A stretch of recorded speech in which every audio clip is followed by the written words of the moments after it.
గూడూరు నియోజకవర్గాన్ని తిరుపతి జిల్లాలో కలిపి జగన్ ప్రభుత్వం ప్రజాగ్రహానికి లోనైంది. ఇప్పుడు చంద్రబాబు ప్రభుత్వం ఆ తప్పును సరిదిద్దేందుకు సిద్ధంగా లేదన్న ఆరోపణలు వినిపిస్తున్నాయి. నెల్లూరుకు అతి సమీపంలో ఉన్న ప్రాంతాన్ని ఎక్కడ ఉన్న తిరుపతి జిల్లాలో ఎలా కలుపుతారన్నది సూటి ప్రశ్న. వర్షాలను సైతం లెక్క చేయకుండా గూడూరు జనం ఉద్యమిస్తున్నారు. అయినా ఎందుకో ప్రభుత్వం దిగిరావడం లేదన్న సందేహాలు కలుగుతున్నాయి. పైగా ఇప్పుడు అనగాని మాటలు సరికొత్త అనుమానాలకు తావిస్తున్నాయి.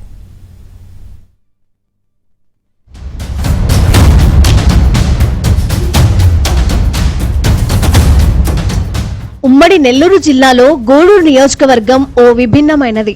నిమ్మ ఆక్వా దిగుబడుల్లో దేశంలోనే ఓ ప్రత్యేక గుర్తింపు పొందింది. గతంలో మైకా గనులు ప్రసిద్ధి చెందాయి.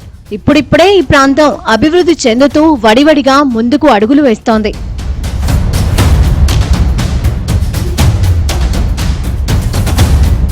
నెల్లూరుకు గూడూరు 35 కిలోమీటర్ల దూరంలో ఉంటుంది. నియోజకవర్గంలోని మారుమూల గ్రామాలు నెల్లూరుకు 100 కిలోమీటర్ల దూరంలో ఉంటాయి. గూడూరు నుంచి తిరుపతి 120 కిలోమీటర్ల దూరంలో ఉంటుంది. తీర ప్రాంతంలోని కోట, వాకాడు, చిల్లకూరు మండలాలలోని శివారు గ్రామాల నుంచి తిరుపతికి చేరుకోవాలంటే 200 కిలోమీటర్ల దూరం ఉంటుంది. నెల్లూరుకు రవాణా సదుపాయాలు ఎక్కువ.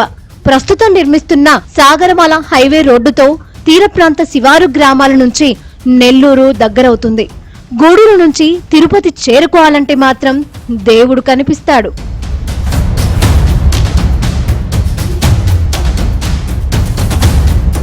జగన్ ప్రభుత్వ హయాంలో గూడూరు నియోజకవర్గాన్ని తిరుపతి జిల్లాలో కలిపారు. సీఎం జగన్ తో చర్చించి గూడూరును తిరిగి నెల్లూరులో చేరుస్తామని స్థానిక నేతలు అప్పట్లో కల్లబొల్లి కబుర్లు చెప్పి టైంపాస్ చేశారు.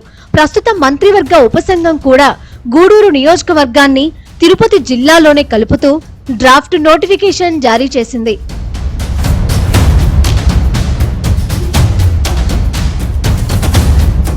జగన్ ప్రభుత్వ హయాంలో వెంకటగిరి నియోజకవర్గం మొత్తాన్ని తిరుపతి జిల్లాలో కలిపారు. అయితే కలువాయి, రాపూరు, సైదాపురం మండలాలలోని ప్రజల నుంచి తీవ్ర వ్యతిరేకత వచ్చింది. ఉమ్మడి నెల్లూరు జిల్లాలో సోమశీల, కండలేరు డ్యాంలు ఉన్నాయి. కండలేరు డ్యాం కి క్యాచ్మెంట్ ఏరియా నామమాత్రం. సోమశీల డ్యాం నుంచి వచ్చే నీటిని కండలేరులో నిల్వ చేస్తారు. శ్రీశైలం డ్యాం నుంచి చెన్నైకి తాగునీరు అందించే తెలుగుగంగా ప్రాజెక్టులో అది అంతర్భాగం. కండలేరు డ్యాం రాపూరు మండలంలో ఉంది. రాపూరుని తిరుపతి జిల్లాలో చేర్చడం వల్ల నెల్లూరు, తిరుపతి జిల్లాల ప్రజల మధ్య నీటి యుద్ధాలు వచ్చే ప్రమాదం ఉందని ప్రస్తుత మంత్రి ఆనం రామనారాయణ రెడ్డి హెచ్చరించారు.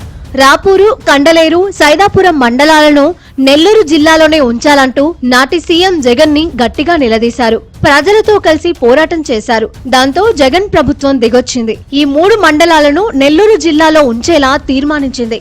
ప్రస్తుతం ఈ 3 మండలాలను కూడా తిరుపతి జిల్లాలో చేరుస్తూ మంత్రివర్గ ఉపసంఘం డ్రాఫ్ట్ నోటిఫికేషన్ ఇచ్చింది.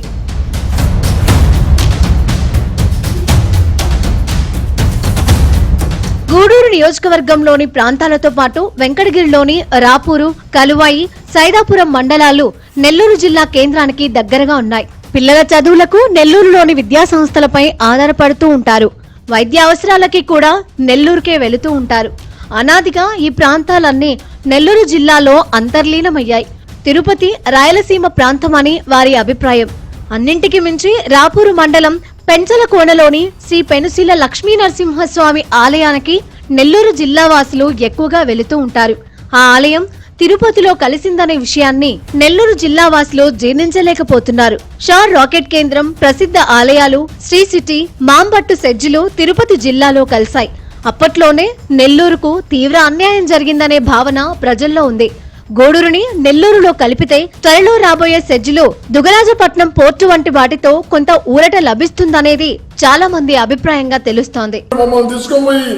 మాకు సంబంధం లేని ప్రాంతమైన తిరుపతిలో కలిపినందువల్ల మా యొక్క బంధుత్వాలు మంచి చెడ్లు ఇబ్బందికరమైన పరిస్థితులు ఏర్పడుతున్నాయి. మాకు జిల్లాగా ఏర్పడేదానికి అనేక వనరులు, వసతులు ఉన్నాయి. ఆ వనరులు, వసతులు శ్రీ సిటీ కాడి నుంచి, శ్రీహరికోట కాడి నుంచి, అక్కడి నుంచి వచ్చి నాయుడుపేట, పేరకూరు సజ్జకాడి నుంచి, ఇప్పుడు క్రిస్ సిటీ కాడి నుంచి దుగ్గరాజపట్నం పోర్టు కానివ్వండి, కృష్ణపట్నం పోర్టు కానివ్వండి, అనేక విద్యా సంస్థలు కానివ్వండి, అనేకమైనటువంటి పారిశ్రామిక పరిశ్రమలు కానివ్వండి, అదేవిధంగా సాగరమాల రోడ్డు, ఇప్పుడు సాగరమాల రోడ్లు కానివ్వండి, అన్ని విధాలైనటువంటి గూడూరు జంక్షన్ అయితేనేవి, అదేవిధంగా మైనింగ్ ఇక్కడ ఈ ప్రాంతం నుంచి ఈ జిల్లాలోనే అత్యధికమైనటువంటి మైనింగ్ ఎక్స్పోర్ట్ అంతర్జాతీయంగా గత 100 సంవత్సరాల పైబడి నుంచి జరుగుతూ ఉంది. నెల్లూరు జిల్లాలో కొనసాగాలని ఈ ఉద్యమాన్ని చేపట్టాం. 70 కిలోమీటర్లు ఉన్న నెల్లూరు 69 కిలోమీటర్లు ఉన్న నెల్లూరు ఎక్కడ, 140 కిలోమీటర్లు ఉన్న తిరుపతి ఎక్కడ? మాకు 75 కిలోమీటర్లకి గూడూరు డివిజన్ చేశారు. 40 కిలోమీటర్లు మా ఆత్మకూరు మేము ఆల్రెడీ కొనసాగుతున్నాం. మాకు అదే దాన్ని పరిగణలోకి తీసుకొని మా ఆత్మకూరులోనే డివిజన్ కొనసాగించండి. రెవెన్యూ సమస్య, నీటి సమస్య, వాహనదారుల సమస్య, కోర్టుల సమస్య, డిఎస్పీని కలవాలంటే 75 కిలోమీటర్లు వెళ్ళాలా, ఎస్పీ గారిని కలవాలంటే 140 కిలోమీటర్లు వెళ్ళాలా, కలెక్టర్ గారికి ఒక అర్జీ ఇవ్వాలంటే 140 కిలోమీటర్లు వెళ్ళాలా. గూడూరు టీడీపీ ఎమ్మెల్యే పాసం సునీల్ కుమార్ ఇటీవలే కోటలో జరిగిన ప్రజా దర్బార్లో పాల్గొన్నారు. ఆ వేదికపై నుంచి తనకి రాజకీయాలు ముఖ్యం కాదని, ప్రజలే ముఖ్యమని అన్నారు. గూడూరుని నెల్లూరు జిల్లాలో కలపాలని, లేదంటే ప్రత్యేక జిల్లాను చేయాలంటూ డిమాండ్ చేశారు. ఎమ్మెల్యే సోమిరెడ్డి చంద్రమోహన్ రెడ్డి కూడా అదే అభిప్రాయాన్ని వ్యక్తం చేస్తూ మంత్రివర్గ ఉపసంఘానికి లేఖ రాశారు. మరోవైపు వైసీపీ ఈ అంశాన్ని రాజకీయం చేసే దిశగా కుట్రలు పన్నుతున్నట్లు ఆరోపణలున్నాయి. కోవూరు మాజీ ఎమ్మెల్యే నల్లపరెడ్డి ప్రసన్న కుమార్ రెడ్డి ఎమ్మెల్యే సునీల్ కుమార్ కు మద్దతిస్తున్నట్లు తెలిపారు.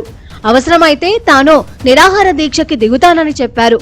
చంద్రబాబు, లోకేష్ ను సునీల్ కుమార్ చొక్కా పట్టుకుని ప్రశ్నించాలంటూ వివాదాస్పద వ్యాఖ్యలు చేశారు.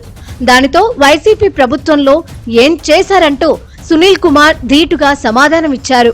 ఇంచుమించుగా గూడూరుని నెల్లూరులో కలపాలని దానికి అందరూ నిర్ణయించుకున్నారు.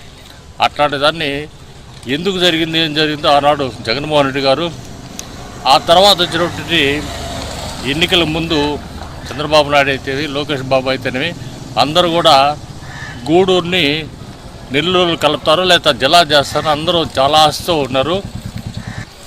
పూర్తిగా 2,46,000 మంది ఓటర్లు ఉన్నారు గూడూరులో. ఈ ఓటర్లందరూ కూడా నెల్లూరుతో చాలా అనుబంధం ఉంది. జిల్లా కేంద్రంగా చేస్తారంటే మరింత ఆనందపడి ఈ ప్రభుత్వాన్ని స్వాగతించారు. ఎందుకంటే చిన్న చిన్న జిల్లాలైన తర్వాత అధికారం దగ్గరగా ఉంటుంది కాబట్టి, మండల కేంద్రాలు దగ్గరగా ఉంటాయి కాబట్టి, జిల్లా కేంద్రాలు దగ్గరగా ఉంటాయి కాబట్టి ప్రజలు వెళ్ళి రావడానికి సౌలభ్యంగా ఉంటుందని తెలిసి ఆనందపడ్డారు.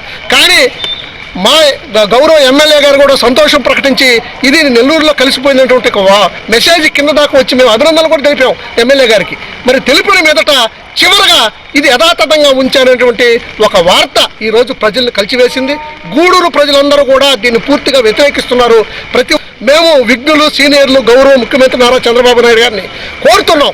మా డిమాండ్ని న్యాయమైనదిగా మీరు గుర్తించారు కాబట్టి, మీరు హామీ ఇచ్చారు కాబట్టి, మీ హామీని నెరవేర్చి ఈ గూడూరుని నెల్లూరు జిల్లాలో కలపండి.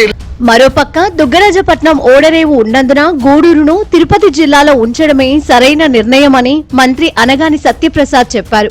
అయినా సరే ప్రజల విన్నపాన్ని సీఎం చంద్రబాబు దృష్టికి తీసుకెళ్లి పరిష్కరించే ప్రయత్నం చేస్తామన్నారు. మనకి వివిధ కారణాలు ఉన్నాయి మనం గూడూరుని తిరుపతిలో పెట్టుకోవడం కోసం. ఎందుకంటే మనకి చెన్నై, బెంగళూరు ఇండస్ట్రియల్ కారిడార్ ఏదైతే వస్తూ ఉందో అభివృద్ధికి పూర్తిగా మనం దూసుకెళ్తా ఉన్నాం. కాబట్టి ఈ ప్రాంతంలో గూడూరు చాలా కీలకమైనటువంటి ప్రాంతంగా ఉండబోతా ఉంది. ముఖ్యంగా ప్రకాశంకి రామాయపట్నం ఉంది, పోర్ట్ అభివృద్ధి చెందుతా ఉంది. నెల్లూరుకి కృష్ణపట్నం పోర్ట్ అవుతుంది. ఇక్కడ మనకి దుగ్గరాజపట్నం రావటం, అది అభివృద్ధి దిశగా వెళ్ళటం, అది రేపు పొద్దున ఈ ప్రాంతానికి మనకి చాలా అద్భుతమైన అవకాశాలు కల్పించే దిశగా అది ఉంటుందని చెప్పేసి కూడా నేను తెలియజేస్తా ఉన్నాను. అలాగే ఏదైతే కనెక్టివిటీ కూడా మనం చూస్తూ ఉంటే ప్రతి 5 మండలాలకు కూడా NH కనెక్టివిటీ, బ్రహ్మాండమైనటువంటి కనెక్టివిటీ ఉంది గూడూరుకి. అది ఎయిర్పోర్ట్ తిరుపతికి, అటు చెన్నై కూడా అద్భుతంగా కనెక్టివిటీ ఉంది. కాబట్టి అది ఇటు ఉంటేనే బాగుంటుందని చెప్పేసి కూడా కొందరు డిసైడ్ చేస్తారు. తప్పకుండా ఏదైతే గెజెట్ ఇచ్చామో అబ్జెక్షన్స్ ఉంటే తప్పకుండా పెట్టుకోవచ్చు. దాన్ని గౌరవ ముఖ్యమంత్రి గారి దృష్టికి తీసుకెళ్లి మేము అది కూడా రిజాల్వ్ చేస్తామని. చంద్రబాబు, లోకేష్ ఎన్నికల ప్రచారంలోనూ అంతకుముందు యువగలం పాదయాత్రలోనూ గూడూరును నెల్లూరు జిల్లాలో కలుపుతామని హామీలు ఇచ్చారు. మరి ఆ హామీలను నిలబెట్టుకుంటారా? ప్రజల అభిష్టం మేరకు గూడూరు నియోజకవర్గాన్ని, వెంకటగిరిలో 3 మండలాలని నెల్లూరు జిల్లాలోనే ఉండేలా చూస్తారా లేదా చూడాలి.